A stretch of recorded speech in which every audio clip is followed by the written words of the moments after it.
about 4:30 a.m. We are rolling out. Outside temperature's 85-ish, and I'm pretty sure it's hotter in here.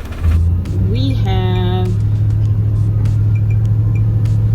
2 more days to go if everything goes as planned, and plenty of days of padding in case they don't go as planned.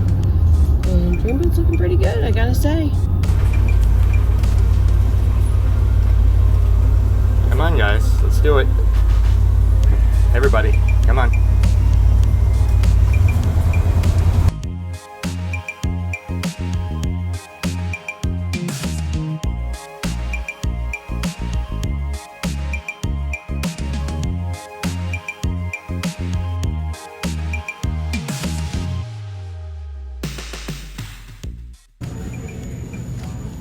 We have to do laundry today because from our work clothes while we've been on the road, everything is so crusty and gross. But we come to the laundromat and we can literally do everything that we have in about 2.5 hours. Andrew's next task after we finish spraying the worst of the work clothes with some wash spray is going to be to disassemble the couch covers, and we're going to wash that too. We swear by the washable pillow covers and washable IKEA couch covers so that we can periodically strip everything down and wash it. All right, so not a lot of stuff, not even half a load, but I'm gonna go take it in and wash it.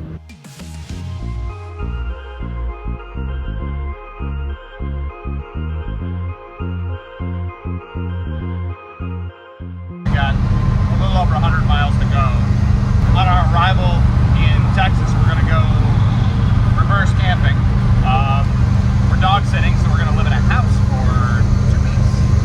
And we're gonna have a bit of a time trying to park. It's gonna be really hot today, so we think we're gonna get to the storage spot and fire up the generator to run the AC just to be able to kind of clean up and pack our way out of the Airstream, because it's gotta be stored for 2 weeks.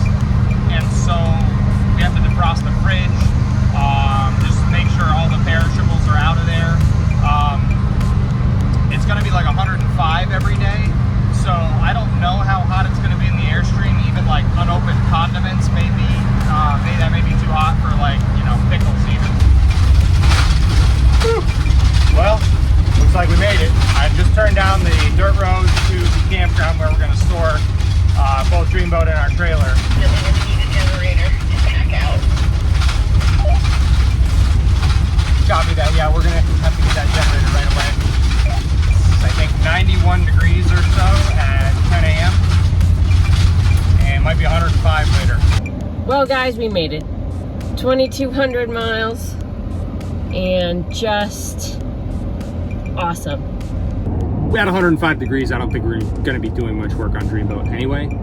Yeah, it's a little too hot for us, although I gotta tell you, after such a wet summer, I'm really enjoying being warm and dry. There's no humidity to speak of here, and so it's a dry hot, but I'm really looking forward to some sunshine.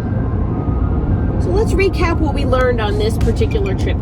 We made a lot of mistakes, but we learned a lot, and that's what's really important to us. We had time. We built a lot of time into the trip to be able to fix anything we needed to. Right. To not drive if the weather wasn't right. We did a lot of, as we got closer to Texas here, driving early, leaving in the dark just to avoid driving in the heat of the day. And we also wanted to be considerate, knowing that we can't go as fast as the speed limits in Texas, which are super fast, guys. If you haven't been here, oh my goodness. Yeah. However, we wanted to be off the road for rush hour and that kind of stuff, so we weren't bothering people.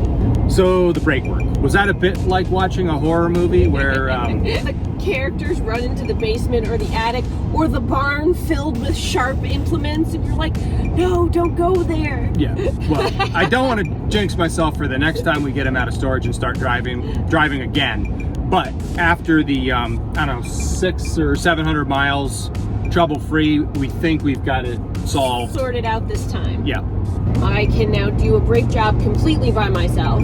And one of the things we realized that was causing the problem for us, or exacerbating the problem, is that the parking brake was just way too tight.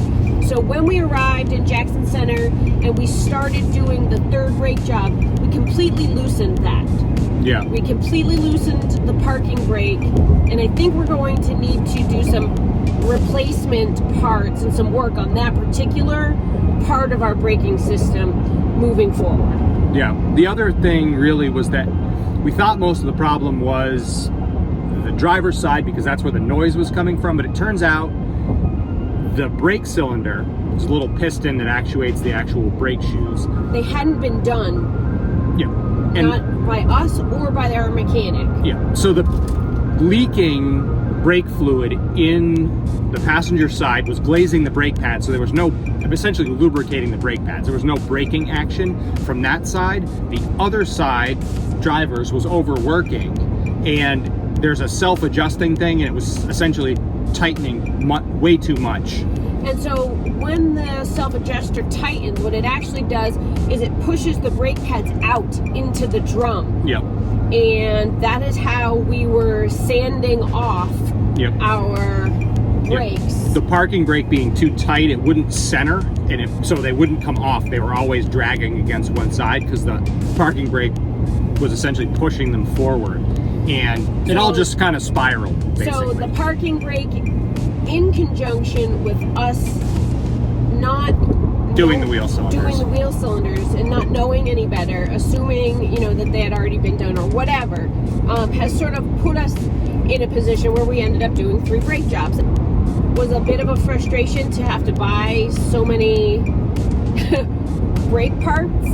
To pay somebody to do the brake work and then not have it be right, the labor rate is very expensive, and the parts are actually relatively cheap. So even though we had to do it multiple times, it actually costs less, and we're more confident it's done right now. So I think this is my exit. it is. Yep, this is your exit.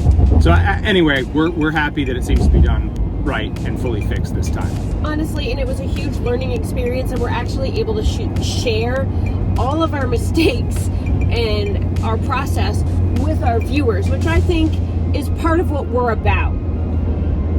There was a couple things that didn't quite make it to film. We definitely, we were pretty hot and tired by the time we finished the Flying J brake job, and I'll take responsibility. It was us. I didn't walk around Dreamboat before I jumped in and did a quick test drive. I completely destroyed our chock blocks because, to be honest, he has the power to overwhelm a chock block. Totally crushed a chock block. Yeah, we didn't unchock. There was a guy in a Mustang. There was a guy who was like grilling, watching us. We had a couple of people like watching us do this project because, you know, Dreamboat, he's like pretty eye-catching. It was really kind of funny. We didn't have the cameras on. A guy pulls up in a Mustang and was like, "Hey, did you guys know you were chocked? That's why you couldn't go." And, you know, I wish we had filmed it. Yeah, there was a guy grilling in a van. He was like down the way a little bit, like watching us the whole time doing the brake work.